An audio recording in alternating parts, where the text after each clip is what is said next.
By the name of God, hello everyone and welcome to our online class. Lesson 26 درس 26 picnic plans برنامه‌های ملل.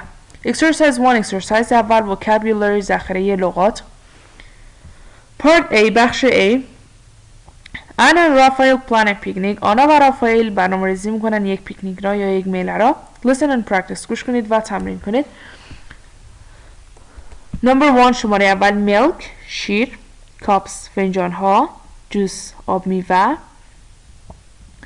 bread نان plates بشقاب ها fruit میوه پاستا spoons قاشق ها forks چنگال ها knives چاقوها part B بخش B where do the items in part A belong اما موارد بخش A در کجا تعلق داره write the items in the correct columns موارد را در ستونهای درست بنویسید food غذا drinks نوشیدنی ها supplies وسایل خب ده اینجا هر کدام از اونایی که برون مثلا غذا کدامش هسته نوشیدنی کدامش هسته و لوازم کدامش هسته ده ستون ها می نویسید و اینا رو پر میکنید next page how much and how many چه مقدار و چه تعداد countable nouns uncountable nouns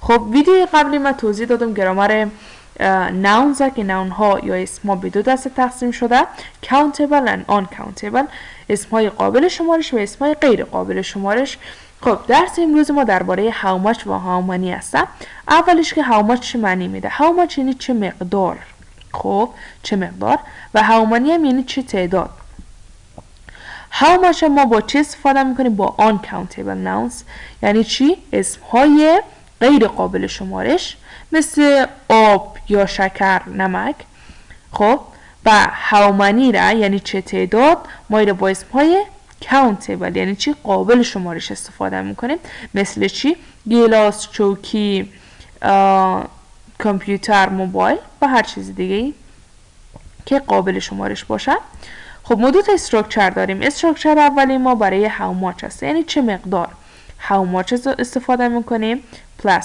uncountable یک اسم غیر قابل شمارش plus is there یعنی چی how much مثلا به عنوان مثال میگیم که sugar how much sugar is there چه مقدار شکر موجود هست که درباره چی میپرسه ask about amount of something اینجا thش نیومده something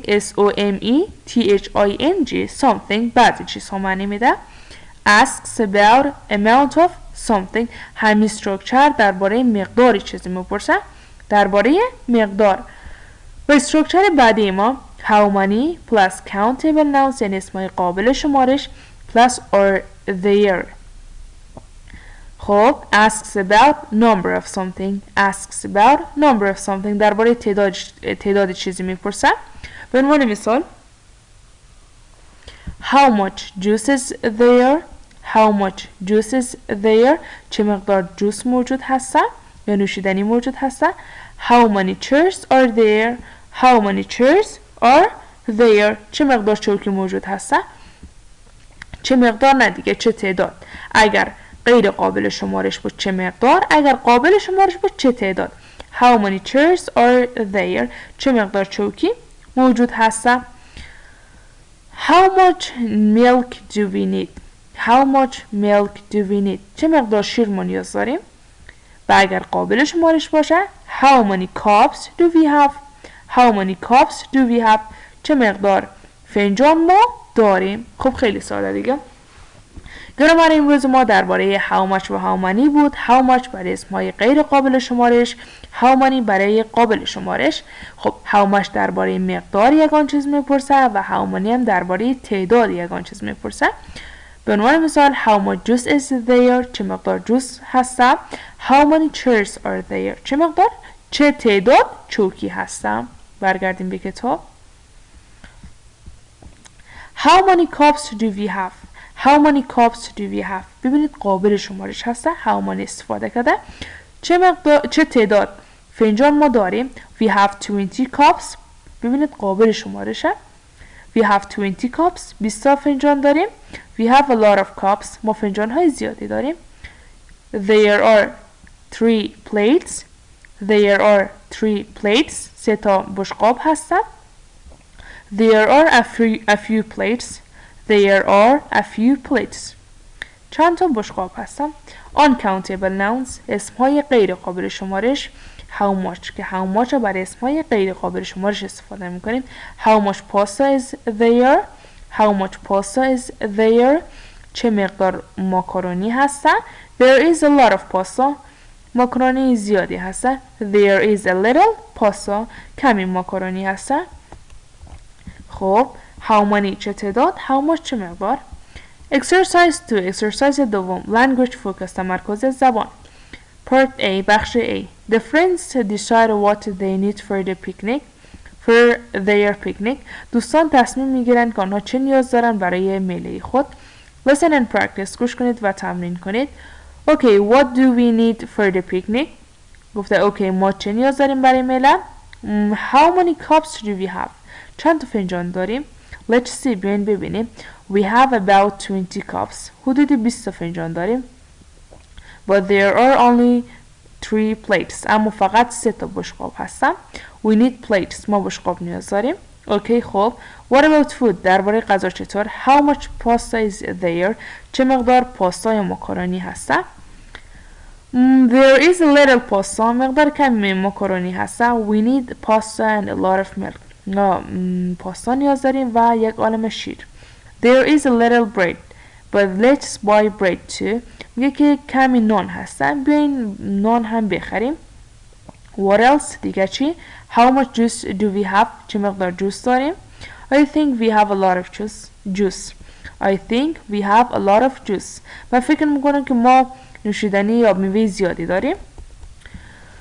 Wait, look at Zach. We need juice now. میگه صبر کن. به زک نگاه کن. حالا ما آب میوه نیاز داریم. Part B بخش B. Look at the photos. نگاه کنید به عکس ها. Complete the questions. سوالات را تکمیل کنید. And answer و جواب بدین. And answers و جواب ها. Listen and check. گوش کنید و بررسی کنید. Then practice. سپس تمرین کنید. Question. How many spoons are there? How many spoons are there? چند تا قاشق اونجا هستن. There are 4 spoons. 4 تا قاشق هستن. شبیه همی. بقیهش هم کار میکنید. بعد لسنینگش پلی میکنید و چک میکنید. Exercise 3. Exercise 3 listening. Another group plans a picnic. یک گروپ دیگه هم برنامه ریزی میکنن برای یک میله. How much or how many of each thing do we need? چه مقدار یا چه تعداد از هر چیزی ما نیاز داریم. Write the number or check the correct column. شماره بزنید یا ستون درسته تیک بزنید. Numbers. A few, a little, a lot. Hot dogs. Hot dog. Fruit. میوه. Cheese. پنیر. پاستا. Cups. فنجان ها. Cookies. کلوچه ها. خب این بخش هم لسنینگش گوش میکنید و این بخش ها را پر میکنید. اول تعدادش می نویسین. بعد که چه مقدار نیاز دارن. Lessons 25 and 26 mini review. درس های 25 و 26 mini review داره. خب او صفحه را با این 2 صفحه هم کامل کار میکنید. از هر 3 صفحه عکس میگیرین و برای من میفرستین. درس امروز ما همینجا به پایین میرسه. Goodbye. Have a good time.